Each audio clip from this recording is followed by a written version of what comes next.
That's where I long to be, with my three good companions, just my rifle, pony and me. Microciné, bonjour, bonsoir, ça dépend de l'heure à laquelle vous allez découvrir cette nouvelle vidéo. Dimanche 27 février, à partir de 17 h à Paris, au Forum des Images, dans le cadre de la manifestation cinématographique Tigritude. Donc vous avez déjà vu une vidéo chez Microciné de présentation avec les organisatrices et les programmatrices de cet événement, Valérie Ouzouv et Diana Gay. Et bien dans le cadre de Tigritude, le 27 février, à partir de 17 h, il y aura un film, un long métrage, qui s'appelle La vie d'après. Ce long métrage est réalisé par Anis Djad, qui est encore d'ailleurs journaliste, scénariste et qui est réalisateur. C'est son premier long métrage, mais c'est son 4e film. Il a déjà réalisé 3 courts métrages précédemment. Certainement, on y reviendra. Et pour moi, c'était important de revenir sur ce film, sur ce long métrage, La vie d'après, qui est un film bouleversant et important. Et c'était aussi l'occasion de renouer le dialogue avec le réalisateur Anis Djad, que j'avais déjà rencontré pour son premier film, Le Hublot. C'était à Oran, au Festival du film arabe. Je crois que c'était en 2012-2013. Bon, on précisera. En tout cas, je suis très content qu'Anis ait accepté cette interview. On va se tutoyer parce qu'on se connaît depuis très longtemps. Et ça me fait vraiment plaisir qu'il soit chez Microciné. Comment vas-tu, Anis? Merci, ça va très très bien. Donc, de retour à Alger, voilà, on a repris un peu la presse, le reportage. Donc, on voyage énormément et voilà, et le film continue quand même de faire sa petite carrière, même si, voilà, c'est très très compliqué avec ces années de Covid. Donc, si tu veux, il y a un embouteillage partout, aussi bien au niveau de la distribution qu'au niveau des festivals. Donc, c'est très très compliqué maintenant de placer un film. Mais bon, on réussit quand même à se frayer un petit chemin tranquillement. Bon, il s'agit bien sûr d'un premier film. Voilà, il y a, pour les réalisateurs, j'imagine que pour un premier film, on essaye de, si tu veux, on n'échappe pas. Moi, je pense qu'on n'échappe pas à ça, c'est que les sujets, si tu veux, sont nombreux. C'est ça. Donc, mais bon, il y a quand même une trame principale, un fil conducteur. Et bon, après, tout autour, c'est vrai qu'il y a beaucoup de sujets, voilà, des tabous, des illusions, des espoirs, voilà. Je ne sais pas si tu te souviens, il y avait, tu t'étais permis une blague autour de tes propres films, où je crois que c'était un ami commun qui l'avait fait, et parce qu'on se connaît suffisamment, je peux me le permettre aussi. Bon. Tu avais dit une fois, je pense que je réalise les films les plus déprimants du cinéma algérien. Et tu te souviens de cette petite anecdote? Et quand j'ai vu La vie d'après, je me suis dit, ah, là, il a vraiment la palme d'or du film le plus déprimant de l'histoire du cinéma algérien. Est-ce que tu peux me le confirmer? Non, oui, peut-être. Hein, maintenant, c'est selon si tu veux, c'est selon le regard des spectateurs et du public. Mais il faut peut-être préciser une chose, c'est que quand j'écris depuis le hublot, hein, je n'ai pas ce regard, si tu veux, aussi noir, aussi déprimant. C'est ça la différence. Donc, au niveau de l'écriture, c'est une chose. Et après, je ne sais pas comment, à l'image, les choses se transforment et deviennent beaucoup plus déprimantes en fin de compte. Maintenant, est-ce que c'est la manière de filmer? Est-ce que c'est la manière si tu veux, de diriger les acteurs?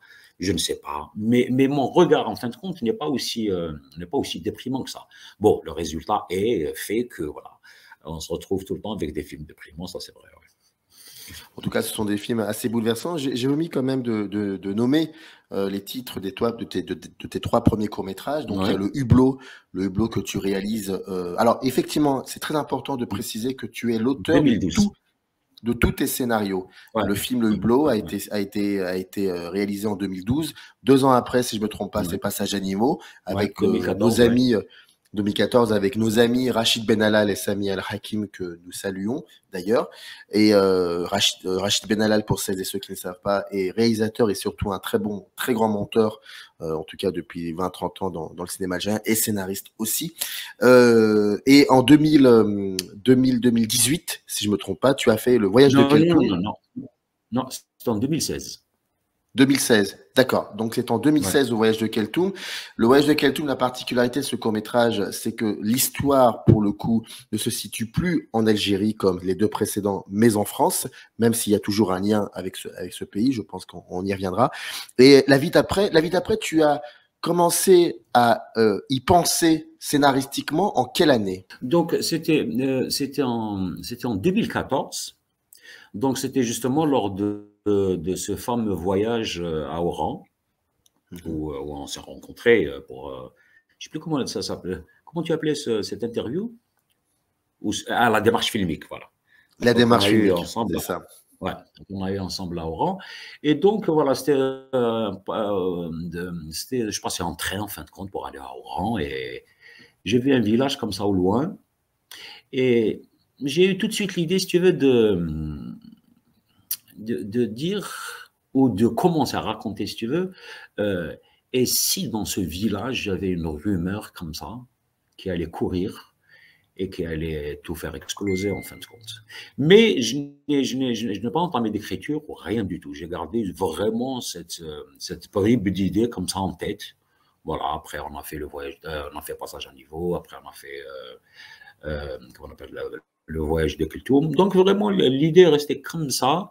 Et j'ai commencé le scénario, je crois que c'était en 2000, ouais, 2018, je crois. Ouais, voilà.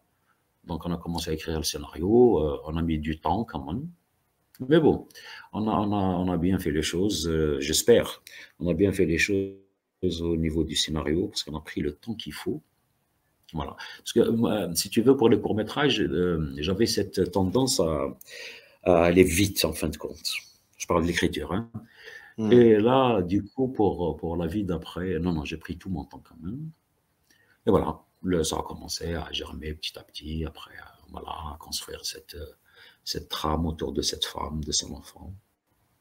Et voilà, et quand ça devient, si tu veux, j'allais dire un road movie imposé, donc c'est là où commence, si tu veux, une radiographie de l'Algérie actuelle, autour justement de ce fil conducteur, de ce fils et de cette mère. Voilà comment est Alors, venue l'idée. Laurent. parce que moi, je me souviens qu'on avait été, tu avais été à Mostaganem pour les journées cinématographiques de Mostaganem. C'était, je crois, en Ouais, 2012. Et moi, j'y étais en tant que pour couvrir le festival pour El Watan Weekend. bien sûr, très bien, oui. Et donc, on a passé toute la semaine ensemble à voir des films, à Ouais, discuter. Et je me souviens qu'on avait que tous les midis avant pour aller déjeuner, on passait par une espèce de terrain vague, donc dans Mostaganem. Et on avait fait cette blague comme quoi Pasolini était mort dans ce terrain vague-là, tellement que c'était quelque chose de très ouais, misérable, très très particulier.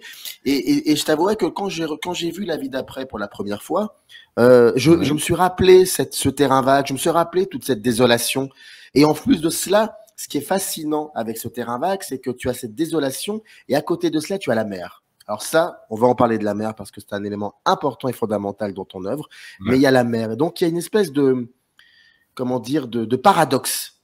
Il y a une géographie qui est paradoxale et en fait, dans la vie d'après, j'ai l'impression que il y a beaucoup de choses qui sont aussi de l'ordre du paradoxe. C'est vrai, c'est tout à fait vrai. J'allais dire géographiquement parlant, c'est tout à fait vrai. Donc, si tu veux, à travers la terre et à travers la mer, en fin de compte, si tu veux, paradoxal, je ne sais pas, mais en tout cas, j'ai tenté d'opposer en fin de compte deux mondes qui ne se ressemblent pas du tout. Les gens de la mer ne ressemblent pas du tout aux gens de la terre, en fin de compte. Euh, Si tu veux, quand il y a la mer, il y a une certaine ouverture, bien sûr. Hmm. Elle est vraiment, il y a une grande ouverture. Et là, cette opposition-là, je pense qu'elle a aidé aussi, si tu veux, les comédiens dans j'allais dire, dans ouais, ce déplacement paradoxal, si on veut. Ça a aidé beaucoup les comédiens à se transposer d'un monde à un autre. Il y a un vécu, il y a une fermeture au niveau j'allais dire, des terres, et après cette ouverture, bien qu'elle qu'elle va devenir, si tu veux, un peu chaotique pour les deux. Mais c'est vrai que cette ouverture-là, je pense qu'elle les a aidés, même si tu veux, au fil du tournage. Je les voyais, moi, ils se sentaient mieux, ils étaient plus ouverts, voilà. Parce qu'on a tourné quand même dans un village, vraiment sur les hauteurs de... C'est entre Mascara et Mostaganem, hein. C'est sur les hauteurs de Sig, ça s'appelle le Rouaona. Et quand on est resté quand même peut-être une vingtaine de jours là-bas. Et donc, j'ai vu aussi, ça a nourri aussi, même le scénario, hein, même au moment du tournage. Ça a enrichi le scénario parce que j'ai commencé à vivre, si tu veux, avec les gens de ce village. Et je voyais qu'il y avait vraiment une fermeture, hein. Voilà, tu sais, tu te balades dans les ruelles de ce village vide. Tu croises jamais une femme. Vraiment, il y avait la mosquée assez imposante. Tu sens qu'il y a le poids là, d'une société quand même assez renfermée, et voilà. Et comme tu le dis, moi je dirais pas paradoxe, mais bon. Et là, tu vois, j'allais dire ce couple aussi, le mère et fils, bien sûr, et qui vont vers la mer. Et là où la géographie, si tu veux, accompagne, si tu veux, ce couple à se libérer, en fait, compte. Bien que, bien sûr, la Hajar va subir ça, c'est dans le film, mais j'ai vu vraiment cette ouverture. Et j'étais heureux de le voir comme ça, libéré, si tu veux. Comment est-ce que tu as toujours tes propres habitudes lorsque tu te lances dans la construction d'une histoire? Pourquoi je pose cette question? Parce que j'ai envie de dire, Anis, que tu es aussi écrivain. Tu as écrit 2 livres il y a quelques années de cela. Tu es journaliste. J'ai commis. Tu as commis 2 livres. En tout cas, il y a un des 2 qui s'appelle Matin Parisien que je recommande vivement parce que je les ai lus. Voilà. Mais en tout cas, un jour peut-être nous en parlerons de cela. Ce que je veux dire par là, c'est que je sais aussi que le texte, le mot est très important chez toi. Le sens, la signification première d'un mot est très important. Tu es littéraire, tu viens de la littérature, tu as une formation de littérature, même si le cinéma est un art qui compte énormément dans ta vie. Mais je sais que voilà, le texte, le mot, non pas le beau mot, hein, je veux dire, mais vraiment le sens que peut avoir un mot, le sens que peut avoir une phrase est assez important. Par exemple, dans La vie d'après, ce couple dont tu parles, la mère et le fils s'appelle Jamil. Jamil en arabe, ça veut dire le beau. Enfin, je veux dire, voilà, il y a quelque chose de... Rien n'est aléatoire, tout est bien, tout est précis. Donc, quand tu écris le hublot, passage à niveau, Keltoum, le Wesh de Keltoum, pardon, et La vie d'après, c'est différent, c'est un long métrage, certes, mais est-ce que tu as une manière qui est à toi pour construire une histoire? Je ne sais pas si c'est vraiment une manière, si tu veux, assez personnelle, mais c'est vrai que je ne sais pas si c'est le poids, si tu veux, de la presse écrite. Et pourtant, je fais à chaque fois, à chaque écriture de scénario, je fais l'effort de m'éloigner le plus, si tu veux, de ce côté un peu littéraire, ouais. Mais si tu veux, parce qu'en fin de compte, un scénario, c'est un document de travail, hein, c'est pour la réalisation. Donc, on n'a pas, si tu veux, à en faire un roman ou un essai. Mais c'est vrai que je fais l'effort, hein, je fais l'effort de m'éloigner le maximum de ce côté littéraire-là, mais je pense qu'il revient à chaque fois. Et c'est là où on trouve, parce que bon, ça c'est pas moi qui le dis, hein, mais je veux dire, je parle de producteurs ou d'autres scénaristes ou de commissions de lecture, ou voilà, ils trouvent toujours, si tu veux, un côté littéraire dans le scénario, mais sans que ça casse, si tu veux, la technique du scénario en lui-même, en fin de compte. Bon, je vais pas me jeter des fleurs, hein, mais ce qu'on me dit, c'est que si tu veux, c'est des scénarios beaux à lire. Alors que ça reste vraiment un document de travail, hein, pour le tournage, pour la réalisation, pour la direction d'acteurs. Mais ça reste vraiment, il y a tout le temps, si tu veux, un côté littéraire, mais peut-être, hein, je me dis que, si tu veux, j'arrive à à détourner peut-être, ou parfois à dissimuler même, mais ça reste vraiment, c'est un mystère, même pour moi c'est un mystère si tu veux. Mais c'est vrai que peut-être que voilà, hein, on a fait quand même peut-être 20 ans ou 22 ans de presse écrite, de reportage, et j'ai toujours, si tu veux, ce rapport à l'image, hein. Même quand j'écris un reportage, à chaque fois, on me dit, on est en train de regarder un film, en fin de compte. Et après, si tu veux, cette liaison entre les deux, moi, je la trouve assez belle, si tu veux. Et moi, si tu veux, ça me plaît, hein, au moment de l'écriture. Voilà, je suis vraiment heureux d'écrire des scénarios avec cette manière de dissimulation, un peu de. Mais bon, c'est vrai qu'il y a toujours eu, en tout cas, un respect des mots. Moi, j'adore le verbe. Moi, l'écriture, j'adore l'écriture, aussi bien pour le scénario que pour le roman, que pour les reportages. J'adore écrire, j'adore le verbe, et j'adore, comme tu disais tout à l'heure, et je prends tout le temps, quand j'écris un reportage, je prends tout le temps de vraiment peser les mots pour qu'ils soient aussi justes. Ce que je trouve beau, c'est que le poids et le sens de chaque mot, en fin de compte, à la lecture, hein, je parle de reportage, ça donne en fin de compte de belles images pour le lecteur. Moi, je pense que c'est ça. C'est cette exactitude sur le mot qui fait qu'elle devient image, en fin de compte. À la lecture, bien sûr, hein. Et après, bien sûr, maintenant, quand on revient au scénario lui-même, après cette traduction en images, moi, je trouve que je fais, si tu veux, un travail presque, non, je ne vais pas dire complémentaire, mais, comment dire, pas tout à fait identique non plus, mais il y a quand même une ressemblance dans comment traduire le mot en image, aussi bien à l'écrit qu'à l'image, en fin de compte, une fois le film, si tu veux, monté et tout. Et je pense que c'est l'exactitude des mots qui font des images. Mais quand tu écrivais, et tu écris d'ailleurs encore aujourd'hui, des articles, lorsque tu fais des grands reportages, qu'est-ce que comment te dire, tu privilégies quoi? Tu privilégies les personnages de tes reportages ou plutôt le lieu?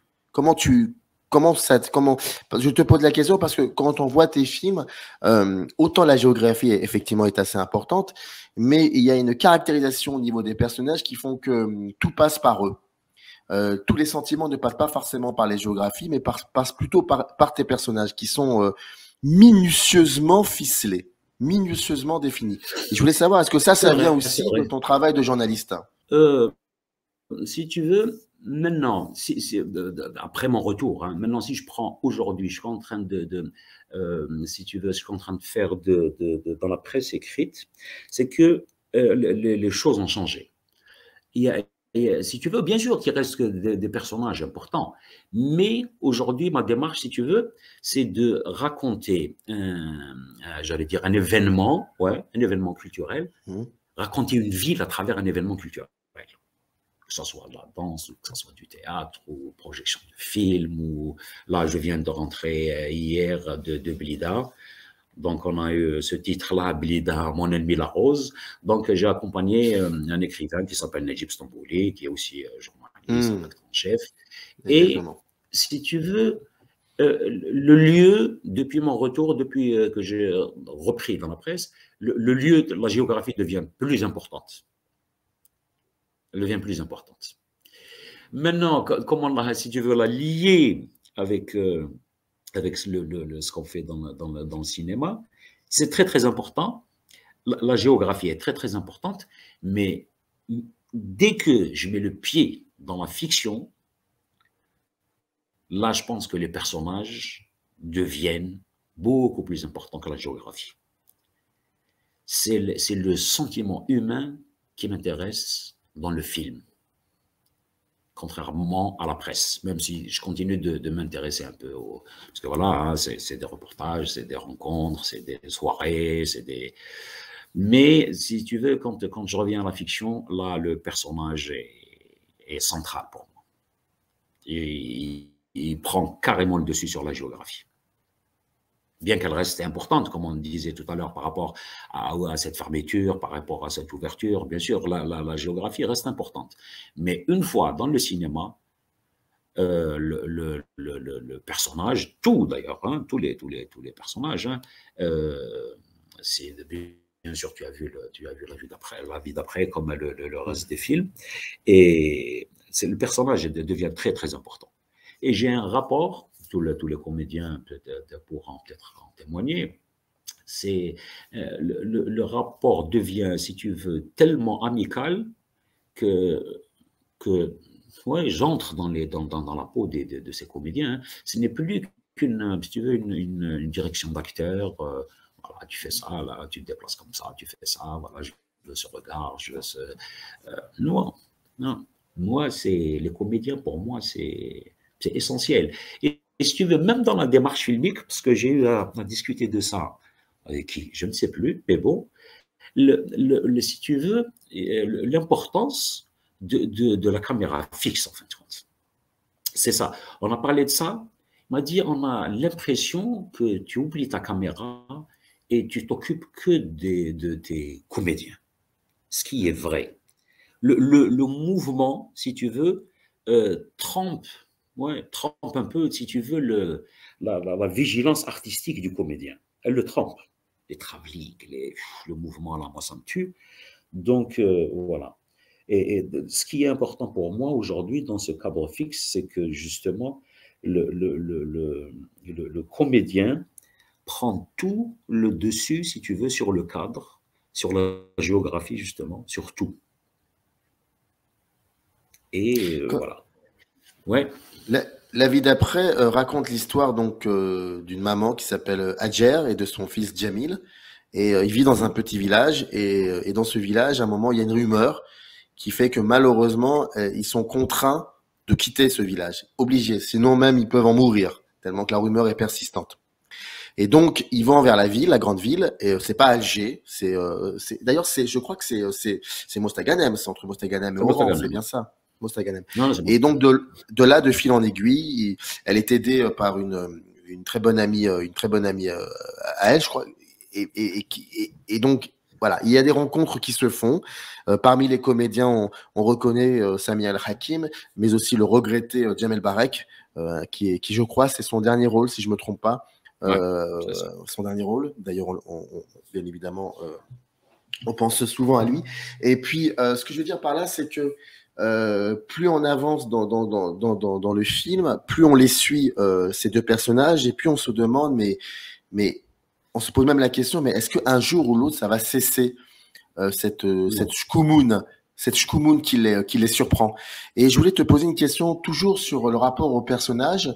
Lorsque tu donc écris cette histoire, que tu les suis, ces deux personnages, est-ce que tu sais un peu où tu les emmènes, ou chaque jour que tu écris, tu es surpris par ce truc qu'on ne peut pas décrire, qui fait que voilà, il faut y aller, quoi. Est-ce que ça te surprend parfois où tu vas avec tes personnages? C'est l'écriture, c'est tout le temps surprise sur surprise. Et par rapport à Hadjer et Jamil,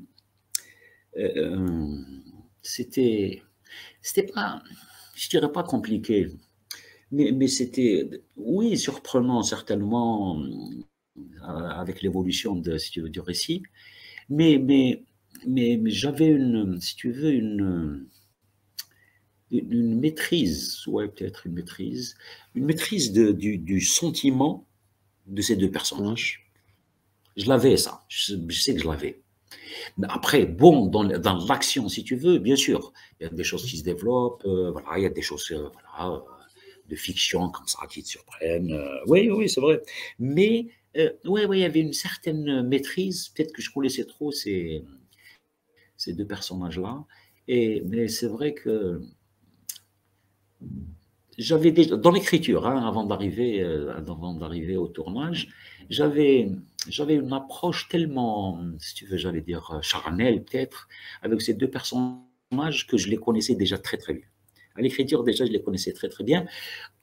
Si tu veux, c'est pas les personnages peut-être qui m'ont surpris, mais c'est les actions qui accompagnent ce départ précipité. Dans l'action, oui, c'est vrai qu'il y avait des choses comme ça qui sortent, il y a un imaginaire, voilà, ça se développe, ça se corrige, mais pour ce qui est des deux personnages, je pense que je les connaissais tellement bien que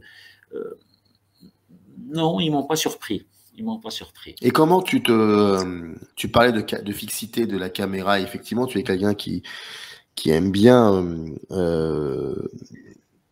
questionner ton histoire, les thématiques de tes histoires à travers des plans simples et parfois même très larges. Ça, c'est vrai que c'est quelque chose de très important pour toi. Il y a très peu de mouvements de caméra, si je me trompe pas.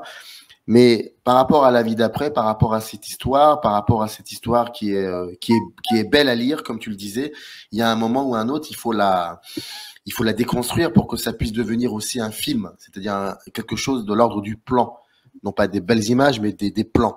Et est-ce que cette étape-là, pour toi, est une étape particulièrement dure, contrairement à l'écriture du scénario? Je vais te raconter peut-être une histoire. C'est pour tous les films, hein, les 4 films. Moi, je ne sais pas ce que c'est. Bon, je sais ce que c'est, mais je ne sais pas ce que c'est avoir un découpage technique entre les mains. Je n'ai jamais fait de découpage technique. Mais, si tu veux, moi, je travaille sur ma mémoire. Quand j'arrive sur le plateau, et qu'on est là pour commencer justement à découper une séquence. Je ne sais pas ce qui m'arrive. Je sais pas comment expliquer la chose, parce qu'elle est, si tu veux, elle est plus forte que moi en fin de compte. Cette création, j'allais dire, de plan, et là sur place, sur le plateau, elle me dépasse. Vraiment, hein, sérieusement et honnêtement, elle me dépasse. Je ne sais pas comment je fais. Je n'ai ni découpage technique, ni rien. À peine si si tu veux, l'assistant réalisateur, c'est toujours le grand Najib Olbsir, à peine s'il vient me rappeler, si tu veux, que voilà, on va faire ça. Et un travail de mémoire, je reviens dans ma tête, si tu veux, à l'écriture. Et voilà, il y a un sentiment comme ça qui vient. On dirait que quelqu'un, si tu veux, me souffle à l'oreille que voilà ce qu'il faut, en fin de compte, pour ce plan-là. Et voilà, sans découpage technique, sans rien. Et je sais pas. Je ne saurais répondre, honnêtement. C'est l'instinct. Je ne sais pas. C'est la journée, c'est l'ambiance, c'est les personnages, c'est le café que tu as pris le matin, s'il est bon ou pas. Je sais pas. Mais en tout cas, moi, je termine tout le temps. On a terminé le tournage avec bon, comme je ne découpe pas trop d'ailleurs. Donc, on terminait tout le temps, si tu veux, le tournage à l'avance, quoi. Hein. Donc, ça va tellement, si tu veux, ça va tellement vite. Je ne sais pas si c'est dans ma tête ou dans la réalité du plateau, je ne sais pas. Donc, je ne pourrais pas répondre à ça. Je n'ai jamais trouvé réponse à ça, en fin de compte. Une fois sur le plateau, je ne sais même plus si c'est moi-même, en fin de compte. Je ne sais pas. Qui me guide, qui me souffle à l'oreille, qui me conseille, je ne sais pas. Aucune idée. C'est vraiment un truc qui me dépasse, Je ne sais pas. Voilà. Le choix des cadres, la direction des acteurs. Bon, à la limite, la direction des acteurs, si tu veux aussi, c'est une maîtrise du scénario, on sait ce qu'on veut, mais le choix des cadres, je ne sais pas. Et les deux acteurs que tu as choisis, qui sont, si je ne me trompe pas, des comédiens non professionnels, c'est-à-dire par rapport à Sami Al-Hakim. Alors, vas-y. Ouais. Parce que Sami Al-Hakim, c'est une formation de théâtre, c'est un véritable, c'est quelqu'un qui a étudié. Non, pour ce qui est de Hajar, qui est Lydia Larini, non, donc elle est issue du théâtre de Batna. D'accord. Je pense qu'elle a eu je parle dans le cinéma, je pense qu'elle a eu un petit rôle comment on appelle ça, de notre cher ami, Sidi Boumediene. Et je pense qu'elle a joué la mère de Ben Hidi dans le film de Bachir Tarais. D'accord, ok. Voilà, dans le cinéma, je pense qu'elle a fait ça. Et pour ce qui est du petit Jamil, donc Ahmed Belmoumen, lui, il fait un peu de théâtre à Mostaganem. C'était sa première fois dans le cinéma. Voilà, je pense qu'il a tout donné. Hein. C'était très, très difficile. Il a une première dans un long métrage, un rôle aussi important. C'était quand même assez dur pour lui, attention, parce que même s'il habitait à Mostaganem, donc après j'ai décidé qu'il reste avec nous à l'hôtel, donc il rentrait plus chez lui. Il est quand même assez jeune. C'était très, très difficile à gérer. Mais c'est comme ça, voilà, on lui a donné un bungalow, et voilà, hein, plus de famille, plus de maman, c'est pas un adulte, hein, il était encore mineur, quoi. Donc, c'était très, très difficile. Et voilà, on connaît qu'est-ce que c'est l'adolescence, on connaît, c'est difficile à gérer. Non, mais quand même, on a réussi. Je pense qu'il a réussi de scènes très, très fortes. Je ne m'attendais pas. Mais je pense qu'il a réussi. Donc, je suis très, très content. Et qu'est-ce que tu regardes en priorité chez le comédien que tu vas choisir? Ou elle, Alors, ça, ou elle aussi. Ou elle, ouais, évidemment. Ouais. Bonne question. Pour la vie d'après, si tu veux, on est tombé sur comment on appelle ça, sur Lydia Larini. Et d'abord, elle avait tellement d'intérêt, et j'allais dire même si tu veux, d'amour pour ce scénario. Déjà, ça, c'était très, très positif. Qu'un comédien comme ça adore un scénario, il veut le faire. Comme Jamel Barek, hein. Jamel Barek, il m'a dit, Anis, on s'est vu, on s'est croisés à Paris, on a parlé au téléphone. Il m'a dit, moi, je le ferai gratuitement, sans cacher. Il m'a dit, ce rôle, je le veux.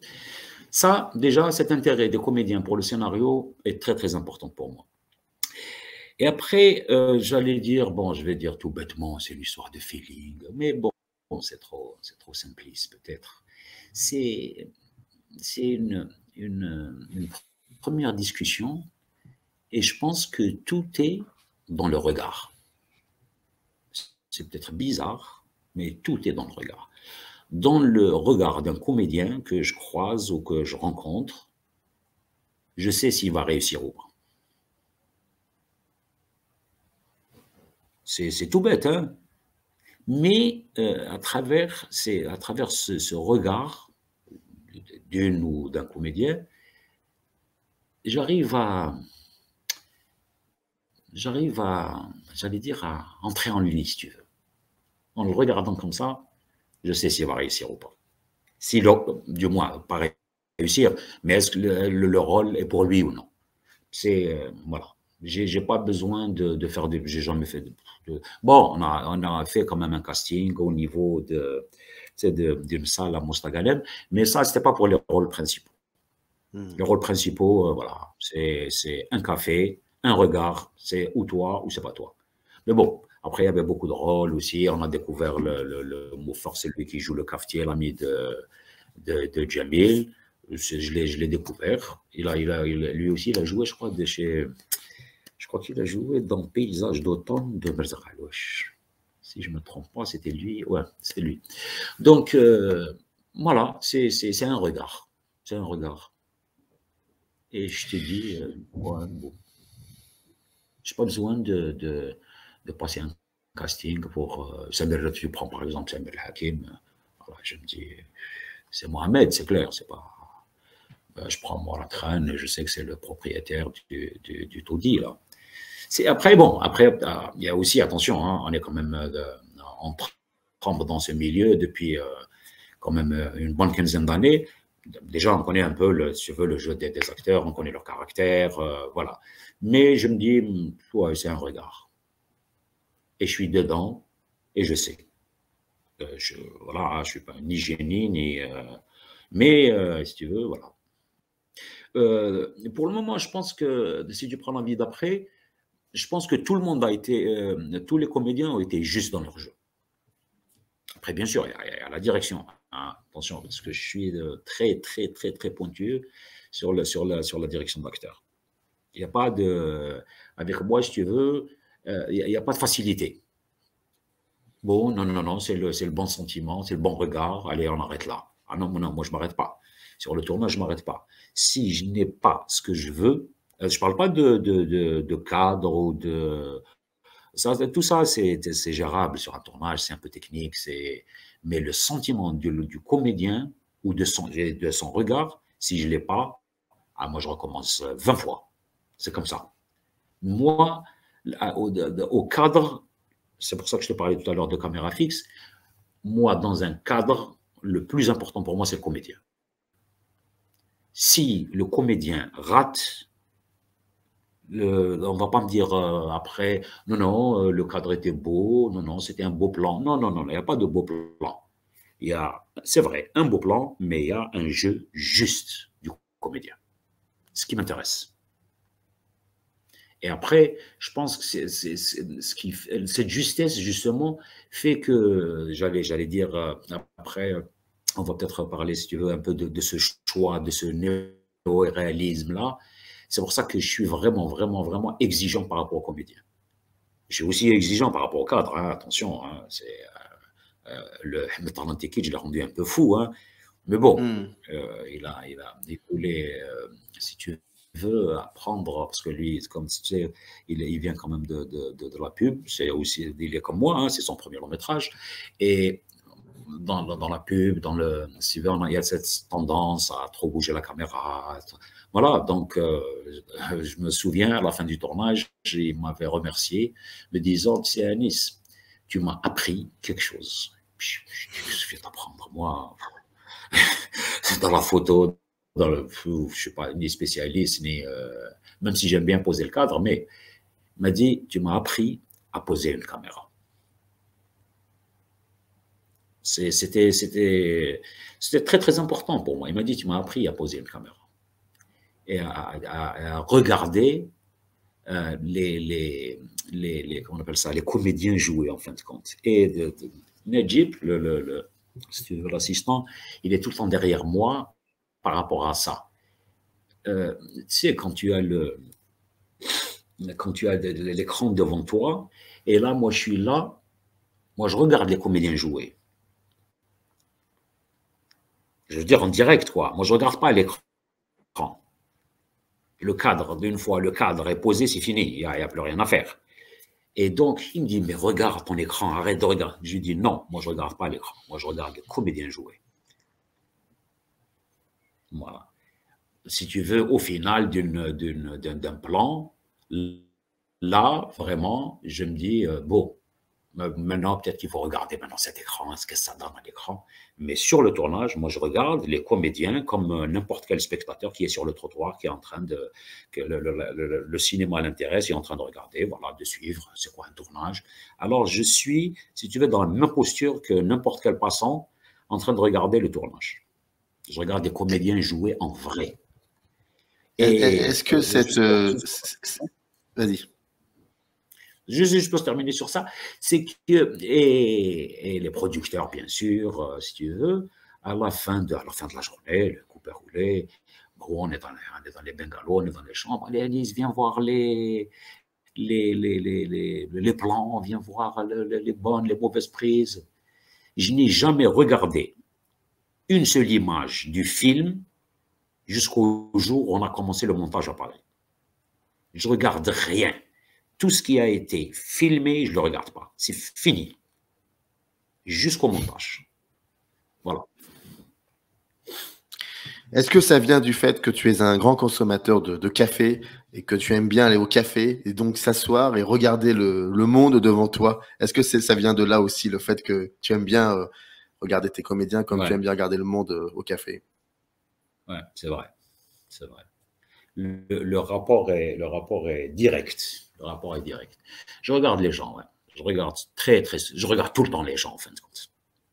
Je ne sais pas pourquoi, mais je le regarde.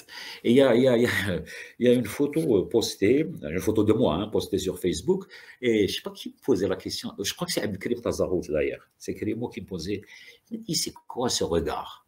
Et j'ai dit, c'est... Non, il m'a dit, est-ce que tu es en train de prendre la pause? J'ai dit, non, je suis en train de vous regarder. Si tu prends la photo, tu vas voir, hein, bien sûr. Ah oui, tu es comme ça, là, comme ça, je sais pas quoi, là. Ouais, voilà, voilà. Franchement, on aurait cru que tu prends la pause. Voilà.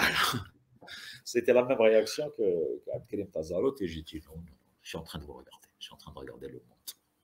Il y a autre chose aussi. Eh ben, il y a autre chose aussi que tu aimes bien regarder. Et d'ailleurs, dès le premier film que tu réalises en 2012, qui s'appelle Le Hublot, et qui raconte l'histoire de deux jeunes Algériens qui sont complètement désœuvrés, enfin, qui ont des quotidiens pas terribles.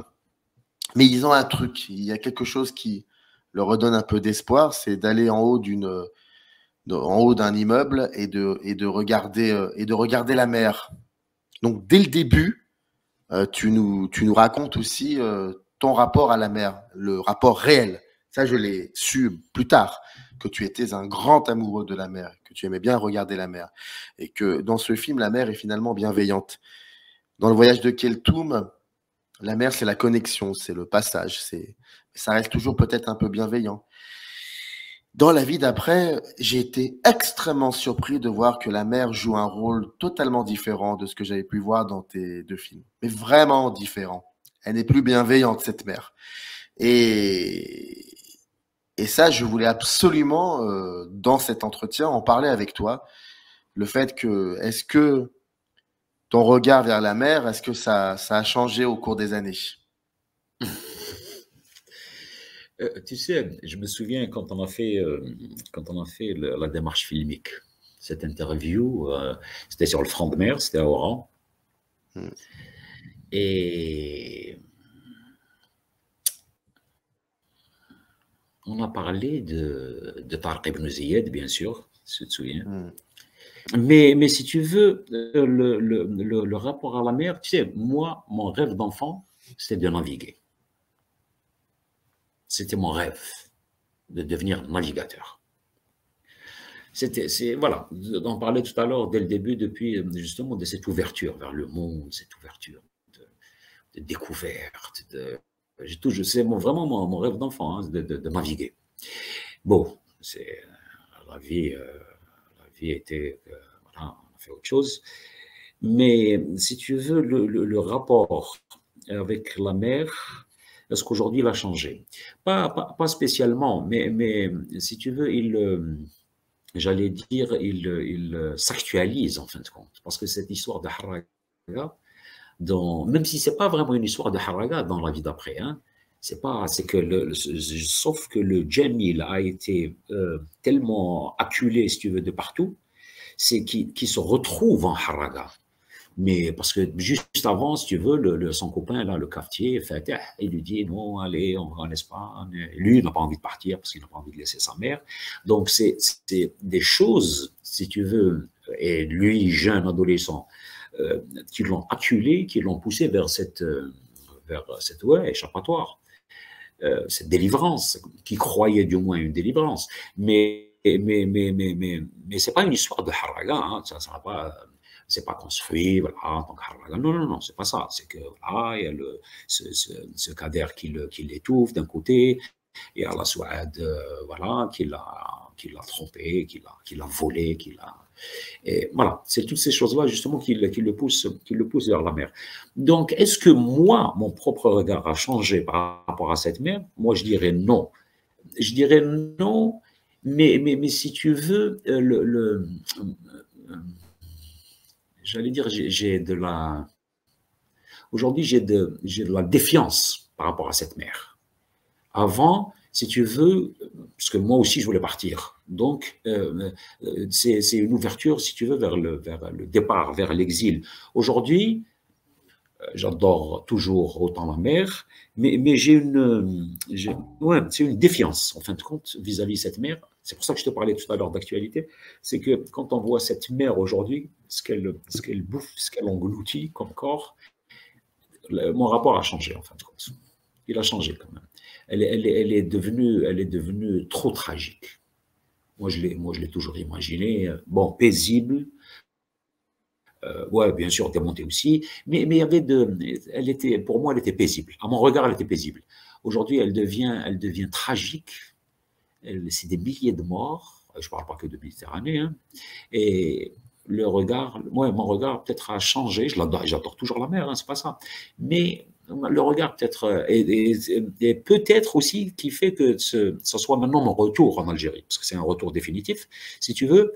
Je suis dans l'autre sens, en fin de compte. J'ai changé de sens. Je suis rentré, ça a changé de sens, mais c'est vrai qu'elle est devenue tragique.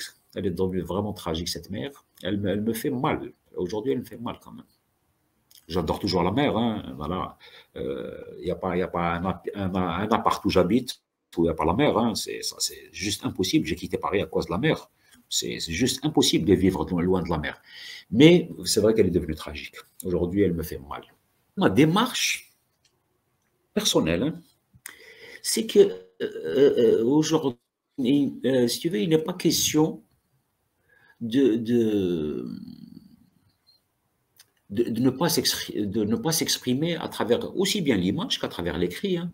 En tout cas, personnellement, pour moi, c'est la même chose, hein. Moi, quand j'écris ou je filme, c'est la même chose.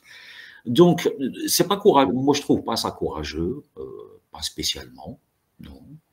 Mais je me dis qu'aujourd'hui, on parlait tout à l'heure de regard, et on ne peut pas imaginer aujourd'hui, n'importe quel pays, hein, on ne peut pas imaginer un pays aujourd'hui sans le regard de ces cinéastes ou de ces écrivains ou de ces peintres ou de ces comédiens, de ces dramaturges. C'est juste impossible.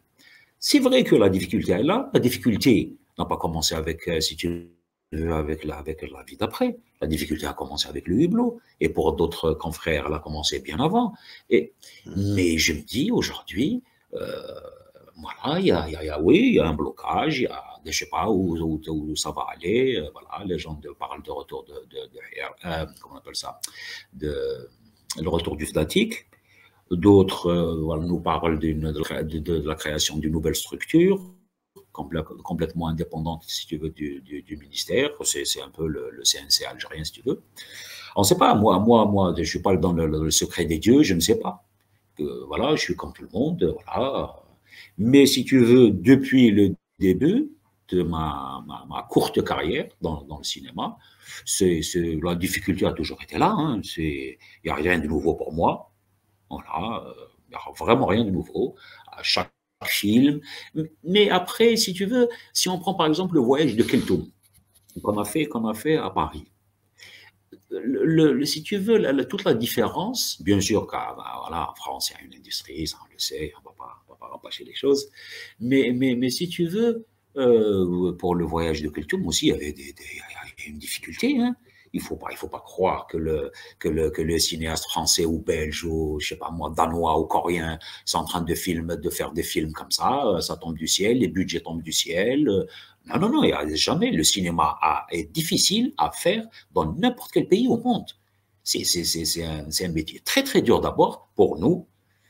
Et c'est un métier où l'argent est très, très difficile maintenant à ramener. Il y a des crises partout. Voilà, il n'y a pas que le cinéma dans la vie. Il faut bouffer. C'est très, très compliqué. Pour les producteurs, j'imagine que c'est aussi compliqué. Et voilà, hein, le cinéma, c'est la croix et la bannière, hein. Il faut pas croire que, voilà, ailleurs, on fait du cinéma comme ça, en claquant des doigts. C'est pas vrai, ça. Aux États-Unis, où tu veux, c'est un métier dur, voilà, il faut des montages financiers, il faut beaucoup d'argent, c'est compliqué. Bon, tu me diras ici, oui, c'est vrai qu'on n'est pas dans une industrie cinématographique, oui, ça on le sait, mais la difficulté, elle est là, et voilà, hein. C'est un métier dur, le cinéma. C'est un métier très, très dur je dis, pour les producteurs, pour les réalisateurs, c'est un métier très dur, attention, hein. On ne ramasse pas des milliards comme ça pour faire un film. Hein. C'est des années de travail, c'est déjà des années d'acharnement, c'est comme ça. Mais bon, bien sûr qu'on a envie de voir les choses voilà, plus faciles, si tu veux, avoir, si tu veux, comment on dit, ouais, plus de facilité comme ça. On a envie, bien sûr, que ça devienne, si tu veux, une industrie cinématographique. Moi aussi, j'ai envie de tourner. Moi, je rêve de tourner aujourd'hui. Mais bon, je me dis, voilà, il faut patienter, voilà, pour le prochain film.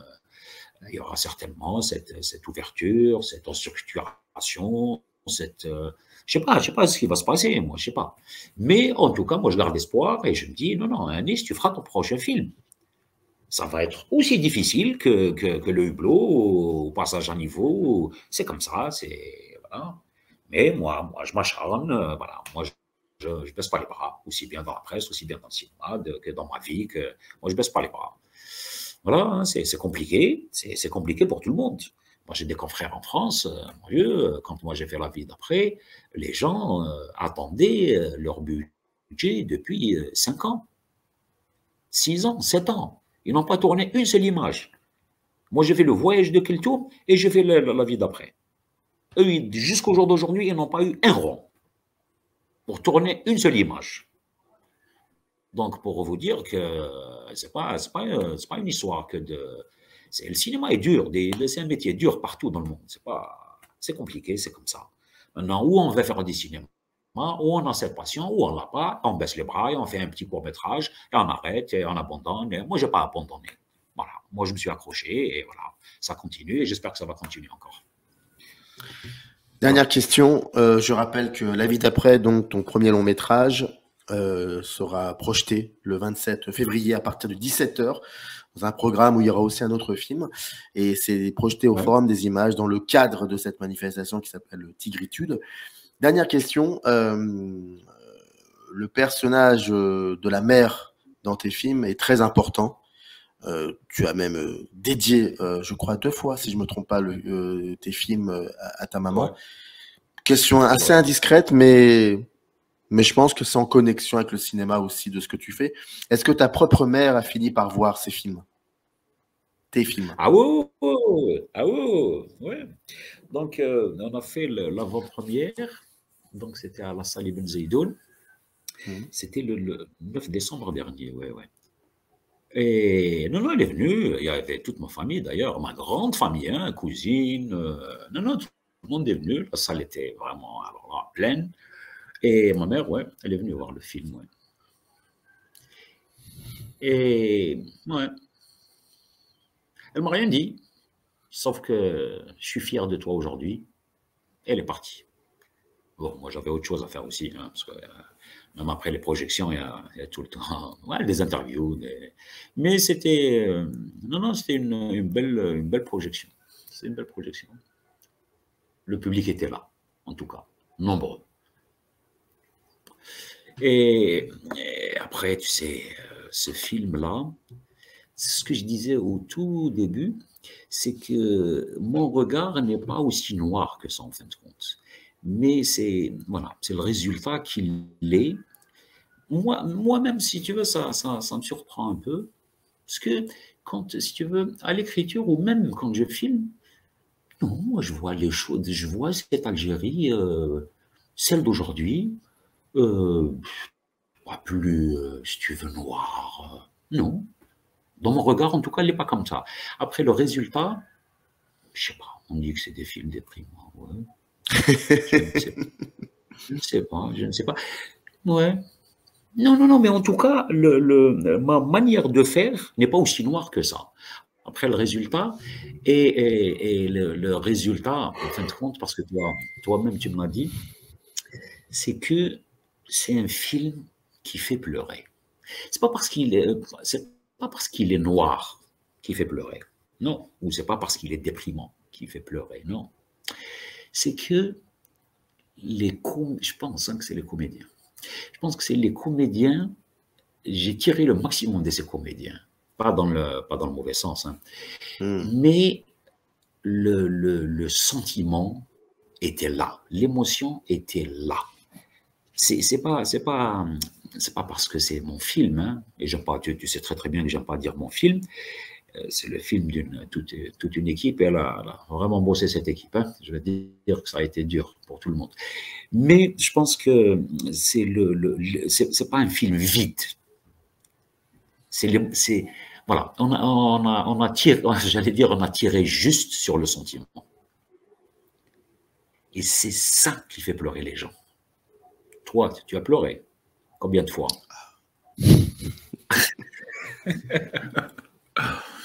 En tout cas, Voilà. pas qu'à la fin. Ah, C'est un film qui remue en tout cas énormément et j'invite toutes celles et tous ceux qui sont dans Paris ou en région parisienne qui ont cette possibilité de pouvoir se déplacer ce dimanche 27 février pour aller voir ce film. À partir de 17h, c'est, je répète, dans le cadre de la manifestation Tigritude. Tigritude est une manifestation qui présente l'aspect du cinéma panafricain, donc les cinémas d'Afrique. C'est une manifestation qui a été conçue, pensée, programmée par deux cinéastes, Valérie Ozouf et Diana Gay. Vous retrouverez d'ailleurs dans Microciné une petite interview avec ces deux personnages qui présentent un peu la manifestation. Et donc, à 17h, l'avis d'après sera projeté. Il y aura un débat. Je peux pas ne pas le dire. Il y aura un débat dans lequel il y aura 3 personnes qui parleront du film. Saad Chakali, que vous connaissez très bien chez Microciné, qui est souvent venu pour parler de plein de sujets, dont des livres qu'il écrit, mais aussi sur Homer, etc. Et il y aura donc Saad Chakali anime ce débat. Il y aura Siam Sidawi, qui est une universitaire et critique de cinéma tunisienne, qui sera là pour parler donc de ce film. Et la deuxième personne, ça sera moi, moi qui serai là pour aussi parler avec l'autorisation d'Anis Diad, donc je suis là et pour qu'on puisse parler un petit peu de tout ça. Voilà. Donc je vous invite vraiment à venir. Ça va être un moment très agréable et où il y aura de l'amitié, on va dire ça comme ça. Merci beaucoup, Anis, en direct d'Alger. merci. Donc, d'Algérie. s'il te plaît, j'aimerais Oui. embrasser très très fort Valérie Ozouf et Diana. Et je le remercie parce que c'est très très important que ce film, si tu veux, qu'il soit inscrit dans cette démarche-là de Tigritude. Il faut qu'il y ait aussi ce cachet, si tu veux, africain pour ce film-là et pour les films algériens en général. Il faut qu'il y ait pour moi, il faut qu'il y ait une même démarche, si tu veux. Il ne faut pas que le cinéma algérien soit cet îlot-là. Non. Il faut que cette démarche africaine-là, le cinéma africain en général, il faut qu'ils marchent ensemble. C'est très, très important. Merci beaucoup. Je suis entièrement d'accord avec toi. Merci beaucoup, Anis. Et je ne mets pas de point final, je mets des points de suspension. À très vite. Inch'Allah. Générique. Arrive in the canyon, that's where I long to be, with my 3 good companions, just my rifle, pony and me.